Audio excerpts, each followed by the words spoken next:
Welcome. I'm Sebastian Mahfood, and you're listening to WCAT Radio, the on-air wing of En Route Books and Media, bringing you the dulcet sounds of Catholic wisdom. So I hope you all had a good All Souls Day, and if you don't do that tradition with the lighting of the candles at the graves, there's also, I think, there's a plenary indulgence you can get. If you go visit your loved ones during the month of November and say a prayer, I don't think it's like a formal thing like it's an Apostle Creed, Our Father, Hail Mary, or Glory Be, but just whatever I think comes into your heart, you can get a plenary indulgence from that, I think, each time you go. But anyway, it's a great thing to do. You know, that's in Scriptures to honor the dead. And like I say, if you light the candles, it's really something in that Sacred Heart Cemetery. Like I said, sometimes you go up on a hill, it's a beautiful cemetery, and you can see just a sea of red. It's pretty awesome. Okay. A couple weeks ago, I talked about the saints last week because it was All Saints Day, but I had mentioned about the Gospels and about we stopped the show with the times and the historic times of Jesus at that time. And we'll go back to that and then we'll get on to the Gospels. But one thing I wanted to point out is that with those times, there were many, and we've got to kind of put ourselves into their place a little bit. I'll give you an example. If we were in those Jewish times and we'd come out of that exile and the Romans had oppressed us and we were still under their yoke, but they were a little bit where they would give a little bit of freedom to us. And if you had some wealth or were given land and were able to be, I don't want to call it the upper class, but be in a higher rank, so to speak, you would have had a decent life. I mean, you'd be eating, you'd have a roof over your head, you'd be involved in some of the political things. So what I'm getting at, while it's easy to go back in time and look at and condemn these people for siding with the Romans, we need to ask ourselves, would we have done the same thing? I mean, here you have an oppressor that doesn't look like it's going to let go anytime soon. You've got to eat. You've got to live your life. You've got to marry. You've got to have your family, all that. And how would we approach that? So this is the situation that Jews found themselves. Now, some would take a hard line, and they wouldn't cave in. And others would say, well, this is the way it is. This is the way we live now. You know, it's better to cooperate with these folks, see what we can do, maybe absorb some of their culture, and in a way kind of keep the peace the best we can.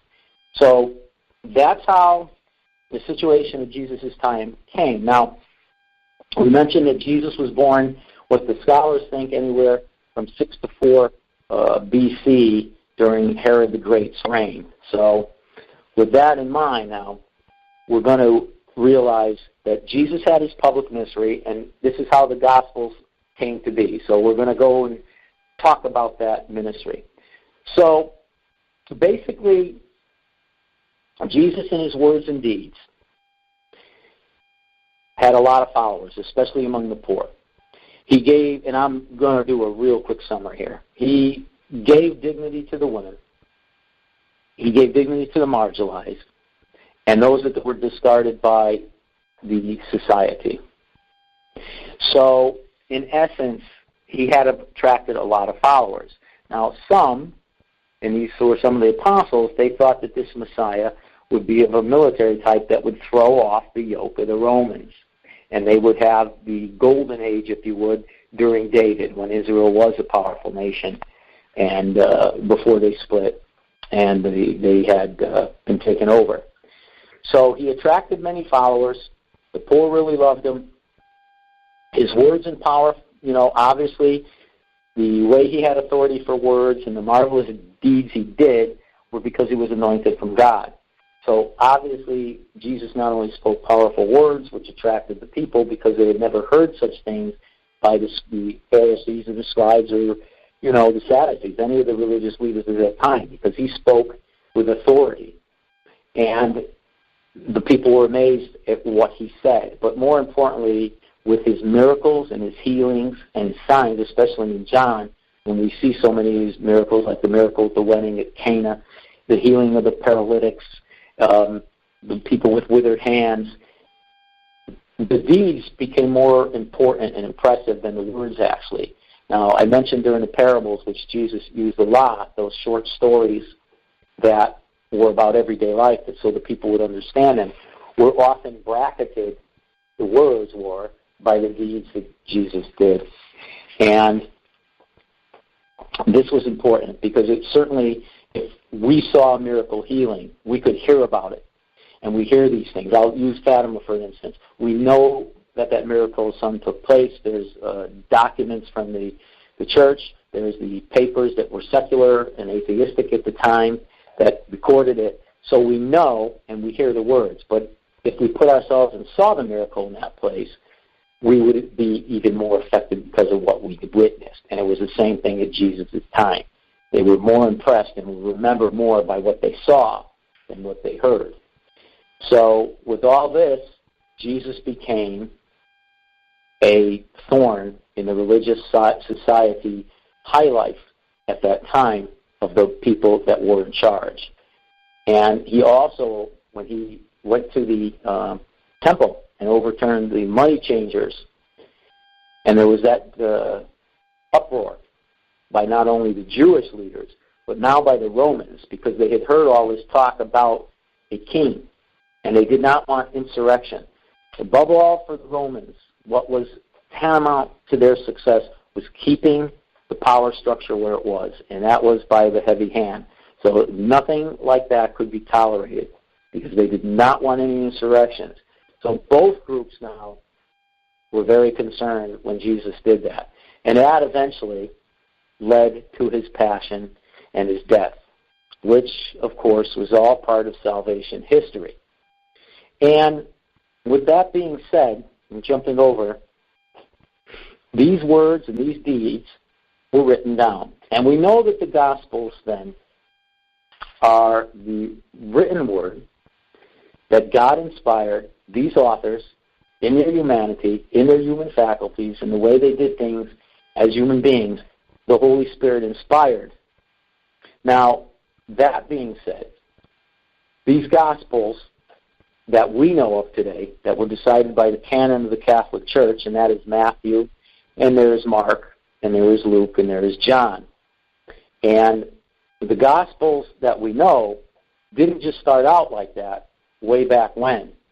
There were many Gospels at that time. As a matter of fact, right now, I believe there are 22 extant, and that means written, or what they have in existence, Gospels today, such as the Gospel of Mary Magdalene, the Gospel of Thomas. And these were not in the canon of the Catholic Church. Now, some of these Gospels, they have stories of Jesus' early life, of his childhood, some of the events of Mary's life and her parents and things. So while they may be interesting reading, we've got to be careful if we do read them that we don't confuse them with the ones that the canon of the Church has, which are the divine revelation. So the Gospel in itself, again, by the canon of the Catholic Church, are those that I mentioned of Matthew and Mark, Luke, and John. And what it is means good news. That's what the Gospel means. And what is that good news? It's about the birth, the life, the death, and the resurrection of Jesus Christ. And that's very important, because that resurrection, as St. Paul tells us in Scripture, is everything. If you don't have the resurrection, you might as well eat, drink, and be merry. And that's one thing that we have to realize, that our life through that resurrection takes on a whole new meaning. It has purpose, and it has meaningfulness in our lives. And it doesn't matter what state we're in, whether we're wealthy, poor, famous or not. It all is the same, for the good news is for everyone. So these books that were decided the canon are about that. And while they're autobiographical in a way, and they're also historical in a way, they're not true autobiographies as we know them today, or true history as we know them today. And why is that? Because the ancient authors were concerned to bring the main point was to believe what they believed, that Jesus Christ was the Son of God and that he rose from the dead. And that is their bottom line, so to speak. So back in the ancient days, it was important what people thought of you. So by word of mouth of what others said of you is, how you got to have a reputation that was honorable. Remember in the last show we talked about how honor and shame were very important in that culture. And so Jesus, when they would report and talk about the wonderful things that he did and the wonderful things that he said and how he healed this one and what he did for the woman committing adultery and how he confounded those elders that were going to stone her to death, they were all passed down through an oral tradition. And while there are little bits of biographical information in them, they're not a true autobiography, like I said, that we know today, where an author or the person himself writes down every detail. The details that the holy authors wanted to write were to impress upon the people at that time, that they were their audience, that it was Jesus and his deeds and his words that enabled him and the other people to see that he is God and that he rose from the dead. And that is true of the historical part also. There is some historical parts, like we can see the falling of the temple and some of the other aspects of that, who was in charge, like we have Herod of Antipas, Pontius Pilate. So there is some history in there, but it's not the type of history where we go down a chronological order with all the dates and they're all succinct, and we have that like we do history today. So we want to kind of dispel that notion, because when we try to look for that as a true biography or a historical aspect of the Gospels, we could lead ourselves into a little bit of trouble in how we interpret the Gospels and what they're supposed to mean for us. Because you can actually have people that may, if they're looking at it from that approach, they could actually, walk away and say, well, that's not true history. This couldn't happen, because of A, B, C, and they may not have a faith encounter, or if they do have a little faith, they may walk away from it. So we got to be careful with that type of application. So the first gospel we'll talk about is before that, what I wanted to impress upon you tonight also is that when the Gospels were written, they came into a little progression, and I'll give you some ballpark dates because they're not really 100% sure. But it's like a three-stage event, if you will. The first stage, say from 28 to 30 A.D., is Jesus and his deeds, his ministry, and his words. So in essence, it's what Jesus said and did. So that, as I just mentioned a couple moments ago, is from the oral tradition. So all that was orally, was passed down. And again, I just want to mention, to hammer home the point, that oral tradition in those days is probably not like we have it now, where you hear a story, you might forget it, add a couple of urine injectives into it, and it kind of gets watered down or embellished. Back then, because oral tradition was so important, it was often repeated verbatim, word for word, until the people made sure, the children, whoever was learning, made sure that they had it down. They may very well have had a particular individual in the tribe that was a storyteller themselves that would hammer home that point over and over and over again. So these points would be crystal clear, and there would be no misdirection or misconception. So that's one thing we want to remember. So when that oral tradition was passed down, it was pretty accurate. So we come now to the second stage, and that would be the apostles. So we're looking at a date here probably from 30 to 65 or so, where the apostles now have the oral tradition, and what they teach and preach now, that revelation of Jesus is going to be the norm. So what they tell, what they witnessed, what they saw, what they did themselves through Jesus Christ, the presence of Jesus Christ being with them, they could bring healing, exorcise demons, spread good news of Jesus Christ. And their witness was great. As we know, they were beaten, they were flogged, they were arrested, and they still kept on coming for Jesus Christ, a true witness, and the people would see this no matter what hardship they had, that they were great witnesses.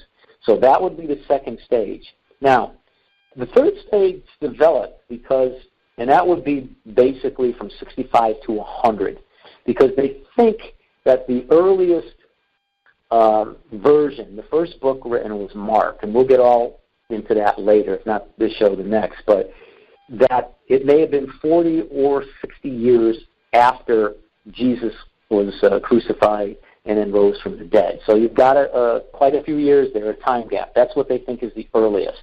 Now, why did they keep on just doing the oral tradition, not having it written down right away? Well, the big reason is because we've got to remember that the apostles at that time and the people that they were preaching to, the audience, and that's, to sidetrack just a little bit, to understand the Gospels, we have to know the author, we have to know the date of these compositions. Big thing. The audience. Who were they talking to? What were they trying to point were they trying to bring across to the people listening to them? We'll discuss all this. And then the themes. Each gospel had a theme. So each gospel has that. And so now, to get back here. So they thought that Jesus' return was going to be imminent, right away. And that's one of the reasons that they didn't write anything down. It's the biggie, because they thought, what's the sense? He's coming. Sell all your stuff, get ready, try to live this good life, do what we're telling you to do, because he'll be here any second, and that's all she wrote. Here comes the heavenly kingdom, everything's going to be great and fine. After a period of time, when the followers and the disciples started dying, they realized, wow, maybe we were wrong about that. Maybe his return isn't going to be imminent. And they started to commission to have it written down. And that's where we start to have what we have today. So that took place basically, say, ballpark 65 to 100 A.D., when things started to be written down. And again, I mentioned there were many, many, many, many Gospels written at that time. It took the canon of the Catholic Church to decide what were the books that were credible by the Holy Spirit through the authors, of divine revelation. So, with that being said, we'll hit Mark. Now, Mark is considered the first book, as I mentioned, anywhere from, usually they think it was possibly 65 A.D. Again, these are ballpark figures. No one's 100% sure.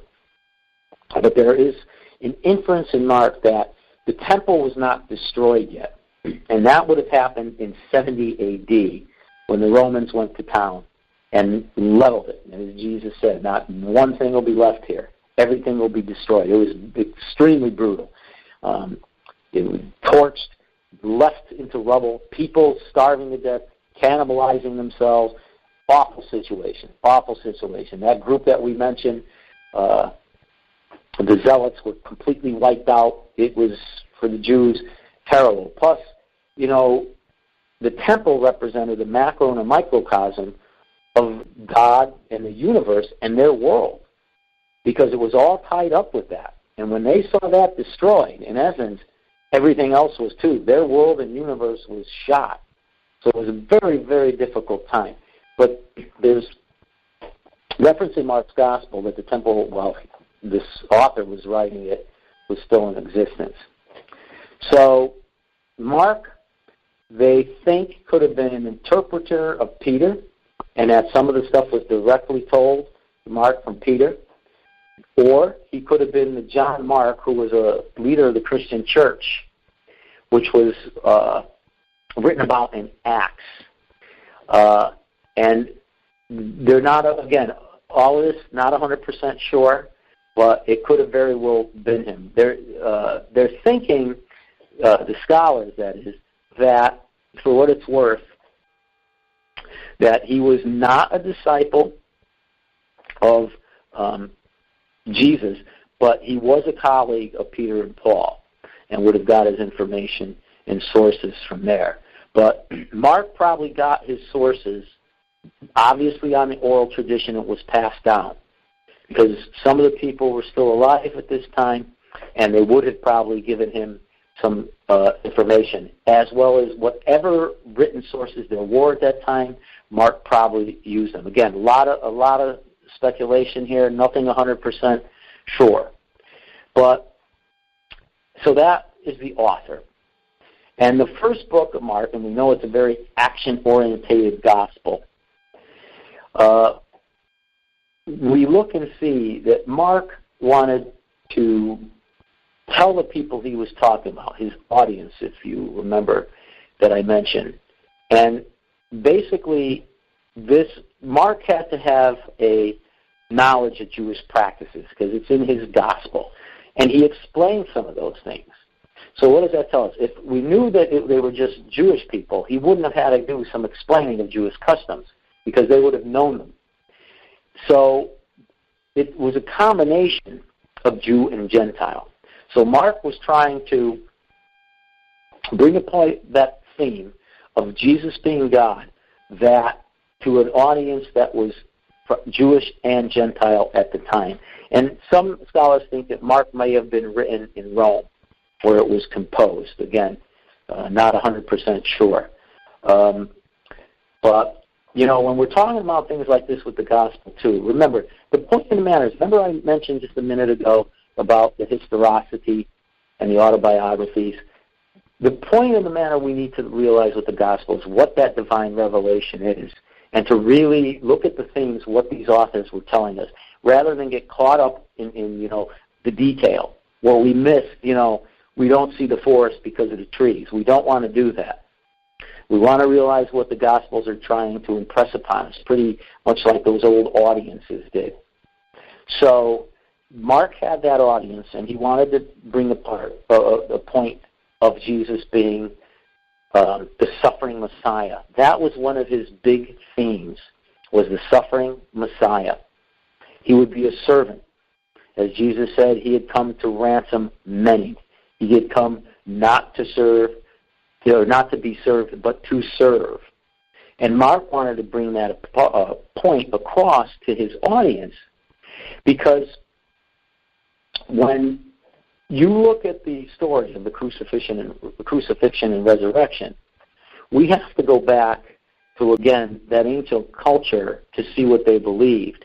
And what they believed, again, I mentioned earlier in the show tonight, that the Messiah was going to be one that was more of a military ilk, that he would overthrow the hated Romans. Because while there were some Jews that cooperated with the Romans and had success with that and in their lives, there were many that hated the Romans. They hated that oppression. And they wanted that yoke thrown off and to go back to the golden age of David. And don't forget, earlier in our shows, way back when, we mentioned that the promises of God to David himself, that a Messiah would come from his line, that an heir would always sit on his throne, and that his kingdom would be everlasting. So during the exile, the Jews got shaken up a little bit, because what did that promise? Well, we know the promise now, in hindsight 2020, is that Jesus is going to be that Messiah, but they didn't know that back then. So they were looking, again, to restore the nation, make it great like it was under David. So that's the type of Messiah they were looking for. And you can see this because, look at when Peter rebukes Jesus, when Jesus starts to predict, and it's in 3 times in Mark, about his passion and death. And Peter hasn't had anything to do with it. And Jesus tells him, get behind me. You're going to interfere with the plan of my Father. So they missed that point.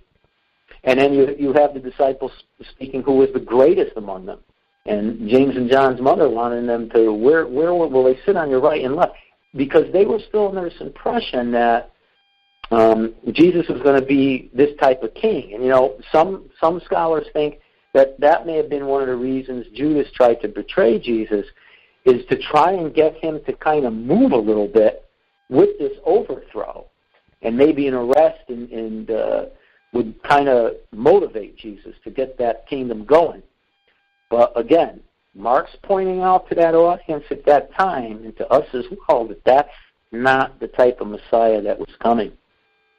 It would be the suffering servant Messiah, and that is why a lot of Jewish people, and including the leaders like the Pharisees, missed it. Because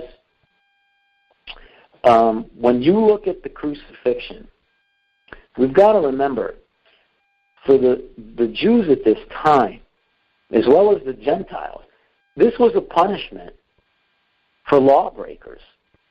And in some cases, they probably believed it was justified. If there were murders or insurrections and people perished, that they deserved this. And you could picture possibly in the road, on some of these roads, people on the right and left side just hanging on these crosses, these crucified people, as a warning and a sign to the other people, see, don't play with Rome. This is what will happen to you. And it was brutal because some of the people didn't die right away.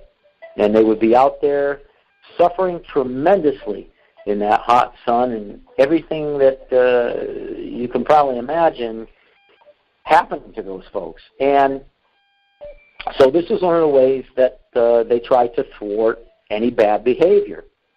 So for the Jews, it was a curse to be on this wood. It was repugnant to die this way, absolutely abhorred. And that is why one of the reasons they had a tough time accepting Jesus when he was crucified, because to the Jews it was cursed.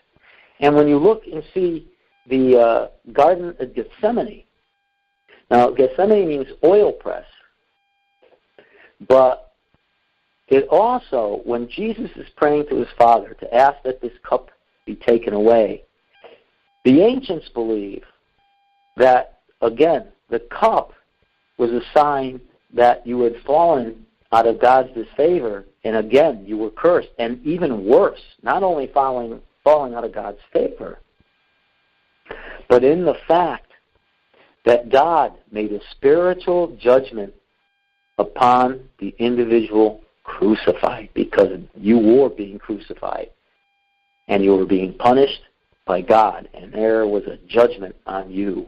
And that was heavy, heavy duty.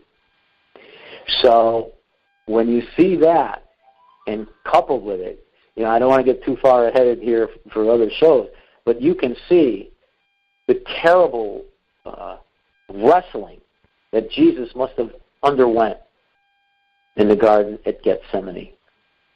So the Jews and the people are missing here the point, especially the religious leaders, that Jesus is the suffering Messiah.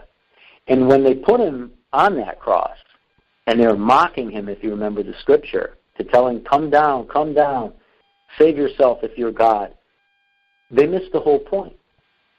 That's how ironic it was, that the true salvation was coming in through that wood. The wood that got us into trouble way back in that tree of life with Adam and Eve in the garden, that wood now is not a curse, but it's going to be mankind's greatest blessing. And they missed that point. But the big point they miss is what Mark tries to bring up, one of the themes in his gospel, is that to be a follower of Jesus, you have to deny yourself, pick up your cross, and follow him daily. And they just could not grasp that. The leaders I'm talking about, the time of the crucifixion. Now, the followers did after the resurrection. A lot of good things started to happen. But at that time, it was difficult. So, Mark, years later, tries to bring it up to his audience that this is what the Messiah is. He's not a military guy. Because the real enemies, and this is an important point, the real enemies of mankind are not armies. And they're not other nations. And they're not other kings that want to subjugate you. The real enemies are Satan, evil, sin, and death. And the beautiful part that Mark shows us is that through Jesus, and his suffering on the cross and what he accomplished at Calvary, through Jesus, we can overcome Satan and evil and sin and death through Christ, because mankind cannot do that on his own. He just can't do it. So we see this then, that a developing theme in Mark is that Jesus is the Son of God. And we know this because the centurion, a Gentile, claims this when Jesus dies on the cross, and he says, truly, this man was the Son of God. So it's ironic that the Pharisees and the religious leaders miss the point, and the Gentile gets it. But it's also kind of neat, because it shows, as the other writers will, in their themes, that the gospel is open to everyone. It's kind of very, very interesting that the chosen people now are going to enable, by their rejection of Jesus, they're going to enable this to open up to everyone. All these Gentiles, everyone that has been born or will be born. It's a beautiful thing. So the centurion claims that. And you know the other thing is that the demons knew that. The demons knew that he was the Son of God. And also, the other title Mark gives is Son of Man. And that was very a unique title given to the people of those days, where that person had grace from God to be an instrument or an agent, as Jesus was, of God the Father. So Mark here has the Son of Man, the Son of God, the suffering Messiah. He has an agent of God, and also a God that is anointed by the Father and given authority over demons, sickness, and even the forces of nature. And that's very important, because it's proving to the people through his, when we said they were more powerful than the words, and they often bracketed the words, that Jesus is God. Jesus is God. Now, we also see a developing theme of things in threes that Mark likes to use. We have 3 times that the apostles, Jesus goes to pray in the agony in the garden, goes back to the apostles, they're asleep 3 times. 3 times that Jesus predicts his passion and death. And so we see this pattern, Mark, of the threes. So it's very, very interesting. So Mark brings these points across in the gospel quite clearly.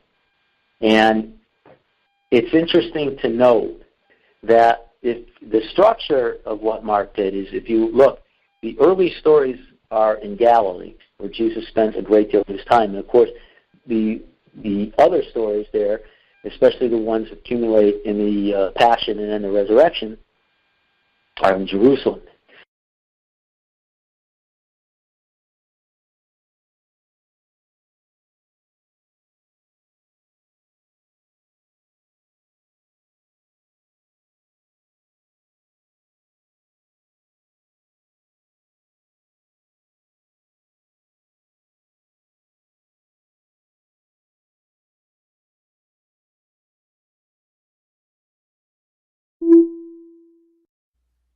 We hope you enjoyed the program and will join us back for another show on WCAT Radio. This is Sebastian Mahfood. Good day.